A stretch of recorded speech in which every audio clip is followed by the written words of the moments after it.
Well, good evening, everybody. It's already getting to be quite a cold evening out. 23 degrees right now in Terre Haute, and you factor in that northwest wind there, about 10 miles an hour, and it feels pretty chilly out there, I'll tell you. Feels that way across the rest of the area, too.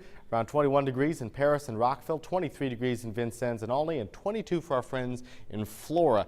Along with that cold, though, the big story this weekend has been rain and lots of it. Let's take a look at some of the rain totals we had on Saturday. We had close to 2 inches in Terre Haute, close to 1 inch in Paris, and check this out, close to 4 inches in Olney, Illinois. Quite a bit of rain that continued, of course, through the morning today.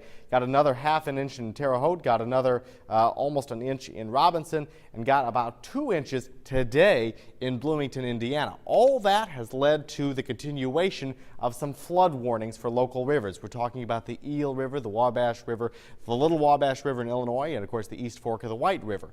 All that is to say that a lot of those low-lying areas are still experiencing a lot of extra water. So if you're doing some driving in some of those, again, low-lying areas, your best bet is to turn around and try to find another way and bypass some of that heavy standing water. Be careful out there. Now let's take a look at the broader picture, looking at the rest of the region. And what we're seeing actually is most of that storm, most of that precipitation moving well out of the picture, out towards our friends in Ohio, leaving us dry. That's going to be the beginning of a dry trend that's going to last really through the rest of the week. Let's take a look at the Futurecast forecast, and I'll tell you right now, it's not all that exciting. Pretty well everything is moving out of the Wabash Valley, leaving us dry. Overnight, we do cool down into the mid-teens for our overnight lows. Northwest winds 5 to 15 miles an hour, making it quite cold overnight.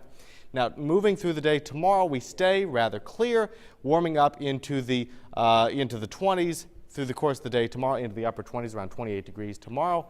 Overnight, we'll stay relatively clear, cooling down again into the upper teens, but staying again pretty well clear there. Moving into the day on Tuesday, a little cloud cover, but not much. We warm up into the lower 30s, really feeling about average for this time of year for January. Now let's take a look at what we can expect tonight overnight. Around 16 degrees for our overnight low. Those winds there stay in place. That makes it really cold if you're outside, so bundle up if you head out at all tonight. Tomorrow we warm up into the upper 20s there, staying mostly clear through the course of the day. Breezes staying pretty light as well. And then tomorrow evening, we cool back down into the upper teens, right around 18 degrees, but we stay pretty well clear. Now take a look at the 7-day forecast here. Lots of sunshine is the story for this week.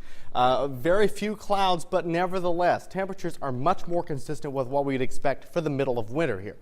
Temperatures ranging from the upper 20s to the low 40s. Overnight lows getting pretty cold as well. That's it for News 10. Sorry, we'll be right back in just a few minutes.